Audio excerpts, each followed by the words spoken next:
გამარჯობა მეგობრებო, რა ხდება კვარაცხელიას თავს, დინამოს მძიმე მარცხი და ჩაკვეტაძის წარდგენა. ამასთან ერთად სხვა მრავალი ინფორმაცია დღევანდელ ვიდეოშია. თქვენთან კი ერთი თხოვნა მაქვს, ვცადოთ რომ ავიდეთ ტრადიციულ 2000 მოწონებაზე.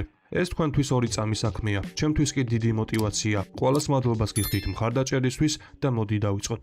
ევროპულ სატრანსფერო ბაზარზე ბოლო საათებში რამდენიმე ისეთი ამბავი გავრცელდა, რომლებიც ერთმანეთთან პირდაპირ კავშირშია და ხვიჩა კვარაცხელიას მომავალსაც საინტერესო კონტექსტს უქმნის. დავიწყოთ იან დიომანდეთი. ახალგაზრდა შემტევის დამატებაზე PSG და სხვა ევროპული გრანდებიც აქტიურად მუშაობდნენ, თუმცა მადრიდის რეალის გამოჩენის შემდეგ ფეხბურთელმა ყველა სხვა ვარიანტი უკანა პლანზე გადაიტანა. ამ ფაქტს კი ესპანელი ჟურნალისტი ტომას გუაში საკმაოდ მწვავედ გამოეხმაურა. მისი აზრით PSG-ს მხრიდან რეალის სატრანსფერო მეთოდების კრიტიკა ორმაგი სტანდარტია, რადგან თავად პარიზელები წლების განმავლობაში უზარმაზარ თანხებს ხარჯავდნენ. მათ შორის ნეიმარში 220 მილიონი, ხოლო ხვიჩა კვარაცხელიაში 80 მილიონი ევრო გადაიხადეს. ეს კომენტარი მან მას შემდეგ გააკეთა, რაც ცოტა ხნის წინ PSG-ში განაცხადეს, რომ დიომანდეს ტრანსფერზე უარი ფეხბურთელის მაღალი სატრანსფერო ღირებულებისა და მოთხოვნილი ხელფასის გამოთქვეს. ასევე დიომანდეს რეალში გადასვლის შემდეგ ბუნებრივად გაჩნდა კითხვა, რას ნიშნავს მისი დამატება ვინისიუს ჟუნიორისთვის. აღსანიშნავია, რომ ბოლო დღეებში არსენალს ბრაზილიელი ძალიან აქტიურად დაუკავშირეს. გავრცელებული ცნობებით, მიკელ არტეტას მარცხენა ფლანგზე მსოფლიო დონის ფეხბურთელის დამატება სურდა და ვინისიუსი მისი პირველი არჩევანი იყო. იწერებოდა, რომ არსენალი მზად იყო, რომ ვინისიუსში 160 მილიონი ევრო გადაეხადა, თუმცა ცოტა ხნის წინ ყველაფერი რადიკალურად შეიცვალა. ბრაზილielis რეალში დარჩენა და ახალი კონტრაქტის გაფორმება თითქმის დადასტურებულად ითვლება. შესაბამისად, არსენალის მთავარი სატრანსფერო გზა იხურება და სწორედ ამის შემდეგ რჩება ყველაზე საინტერესო ალტერნატივა ხვიჩა კვარაცხელია. ინგლისურ მედიაში ჯერ კიდევ ვინისიუსის თემის დროს იწერებოდა, რომ ბრაზილielis ტრანსფერის შაშლის შემთხვევაში არსენალი ყურადღება სხვა ელიტურ შემტევებზე გადაიტანდა და ამ სიაში კვარაცხელიას სახელის ფიგურირებდა. მაგრამ ამ ეტაპზე არ არსებობს ინფორმაცია, რომ არსენალმა PSG-ს ოფიციალური შეთავაზებით მიმართა, ან ფეხბურთელთან კონკრეტული მოლაპარაკებები დაიწყო. ეს კი ლოგიკურიცა, რადგან PSG-ს ხვიჩას გაყიდვის აშკარა მიზეზი არ აქვს. დღევანდელი მოცემულობით ასეთი ტრანსფერის შანსი დაბალია. ასევე სიტუაციას კიდევ უფრო საინტერესოს ხდის PSG-ს მიერ მაგნეს აკლიუშის დამატება. ეკიპის ინფორმაციით პარიზელები მონაკოს დაახლოებით 50 მილიონ ევროს გადაუხდიან და მხარეებს შორის შეთანხმება უკვე მიღწეულია. 24 წლის აკლიუში მონაკომ აღზარდა. თავარ გუნდში ჩატარებულ 129 შეხვედრაში 23 გოლი და 28 საგოლე გადაცემა აქვს. საფრანგეთის ნაკრებში კი უკვე 10 მატჩი ჩაატარა. სათაურებში მას ხშირად კვარაცხელიას კონკურენტად მოიხსენიებენ, რადგან მარცხენა ფლანგზე თამაში შეუძლია, მაგრამ რეალურად მისი ბუნებრივი პოზიცია უფრო მარჯვენა მხარე და შემტევი ნახევარდაცვაა. ამიტომ აკლიუშის ტრანსფერი ავტომატურად არ ნიშნავს, რომ PSG ხვიჩას შემცვლელს იმატებს, ან ქართველის როლი მცირდება. ეს უფრო PSG-ს შემტევი ხაზის გაღრმავება, ვიდრე ხვიჩას პირდაპირი კონკურენტის მოყვანა. ასევე დიდი ალბათობით ბარკოლა კლუბს დატოვებს. სიტელეგრაფის ინფორმაციით, ლივერპული პარი სენ-ჟერმენის ერთ-ერთი ლიდერის ბრედლი ბარკოლას დამატება სერიოზულად განიხილავს და მისი ტრანსფერისთვის 100 მილიონ ფუნტზე მეტი თანხის შეთავაზებას გეგმავს. ამიტომ აკლიუშის მოსვლა სწორედ ამ დანაკლისის შევსებასა და როტაციის გაძლიერებას უფრო დაემსგავსება. ასევე ამ ფონზე კიდევ ერთი პატარა, მაგრამ სოციალურ ქსელში ხმაურიანი ამბავიც გავრცელდა. კილიან მბაპემ ხვიჩა კვარაცხელია ინსტაგრამზე გამოიწერა. ბუნებრივია ამ დეტალს სატრანსფერო ინტერპრეტაციების მოჰყვა, თუმცა ყველაზე მარტივი ახსნა პირად ურთიერთობას უკავშირდება. რამდენიმე დღის წინ მბაპე და კვარაცხელია ლუკას ერნანდესის ქორწილში ერთად იმყოფებოდნენ, სადაც მათ ერთმანეთი გაიცნეს და საუბრის შესაძლებლობას ჰქონდათ. ამიტომ ერთი გამოწერა მადრიდის რეალთან დაკავშირებულ მინიშნებად არ უნდა მივიღოთ. თუმცა პოზიტიური სიახლეა, რომ ამ ორ ფეხბურთელს შორის კომუნიკაცია შედგა და მათ ერთმანეთს გაუგეს. ცოტა ხნის წინ ქართული საკლუბო ფეხბურთის ერთ-ერთი ყველაზე მძიმე საღამო ვიხილეთ. კერძოდ თბილისის დინამო ვილნიუსის ჟალგირისთან 2-7 წააგო და კონფერენს ლიგას გამოეთიშა. ყველაზე მტკივნეული კი ის არის, რომ თბილისური მატჩის შემდეგ დინამოს სამბურთიანი უპირატესობა ჰქონდა. ამიტომ ბევრს ეგონა, რომ შემდეგ ეტაპზე გასვლის საკითხი პრაქტიკულად გადაწყვეტილი იყო. მაგრამ დინამომ მოახერხა და 7-2 წააგო. ორი მატჩის ჯამში კი შეხვედრა 7-5 დასრულდა. ეს უკვე მხოლოდ ცუდი შედეგი არ არის.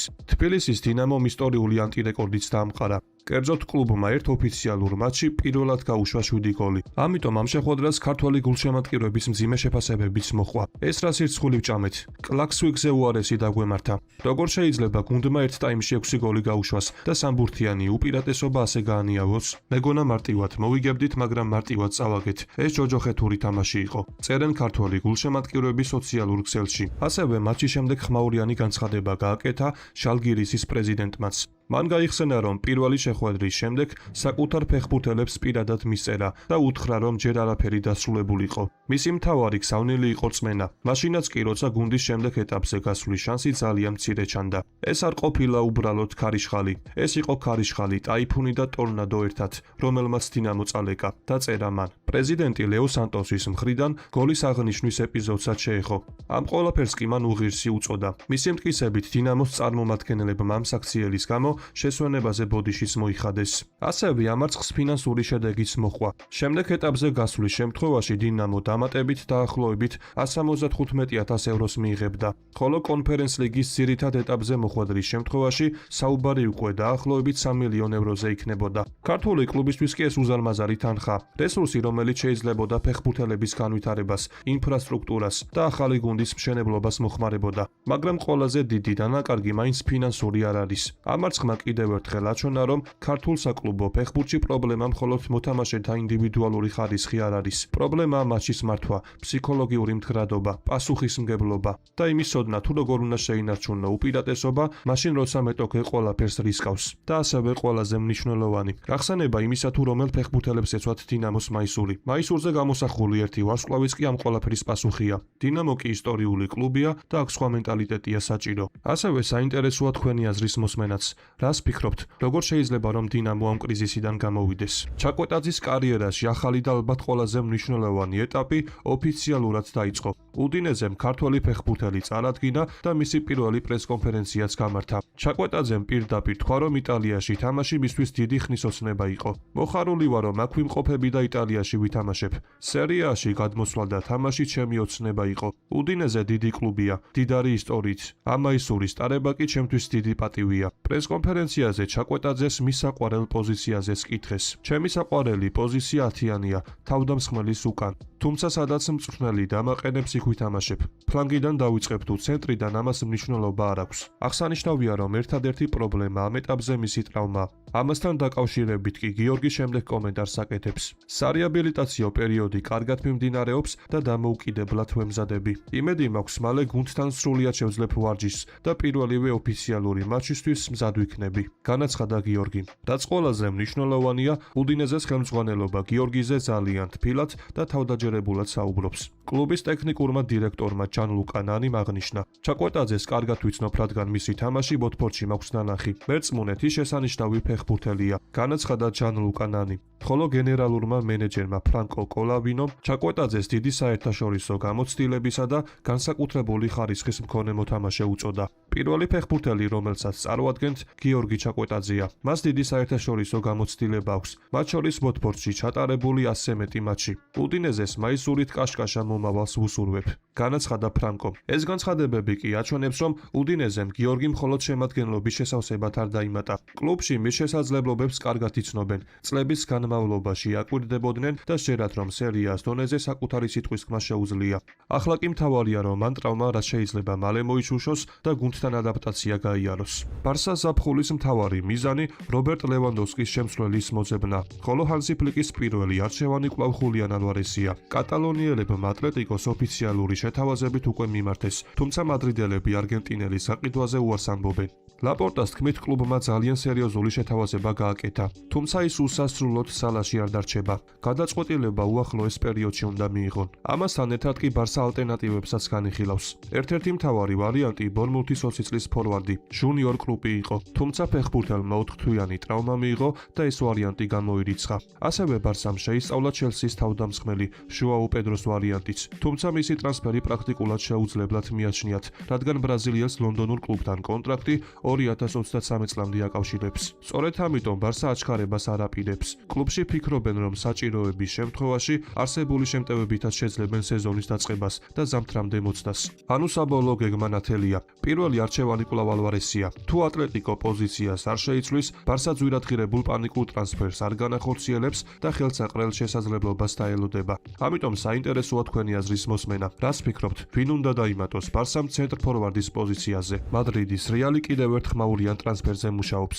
გავრცელებული ინფორმაციით, სამეფო კლუბმა როდრისთან პირადი კონტრაქტის ძირითადი პირობები უკვე შეათანხმა და თავად ესპანელ ნახევარმცველსაც კარიერის სანტიაგო ბერნაბეუზე გაგრძელება სურს. პროცესში აქტიურად არის ჩართული ჟოზე მაურინიო, რომელმაც ფეხბურთელს პირადად აუხსნა თუ რა როლს ხედავს მისთვის ახალ გუნდში. აღსანიშნავია, რომ რეალს კროოსისა და მოდრიჩის წასვლის შემდეგ სწორედ ისეთი მოთამაშე სჭირდება, რომელიც ტემპს გააკონტროლებს, ნახევარდაცვას დააბალანსებს და ბელინგემსა და ვალვერდეს შეტევაში მეტ თავისუფლებას მისცემს. თუმცა ტრანსფერი ჯერჯერობით დასრულებული არ არის. მთავარი დაბრკოლება კლუბებს შორის ფასზე შეთანხმება. მანჩესტერ სიტი დაახლოებით 50-დან 60 მილიონ ევროს ითხოვს. რეალი კი ცდილობს, რომ თანხაში ამციროს.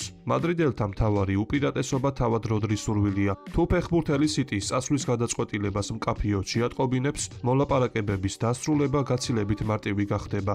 ამიტომ იონ დიომანდეს ტრანსფერის შემდეგ როდრის დამატება აჩვენებს, რომ ფლორენტინო პერესის შემადგენლობის სერიოზულ განახლებას გეგმავს.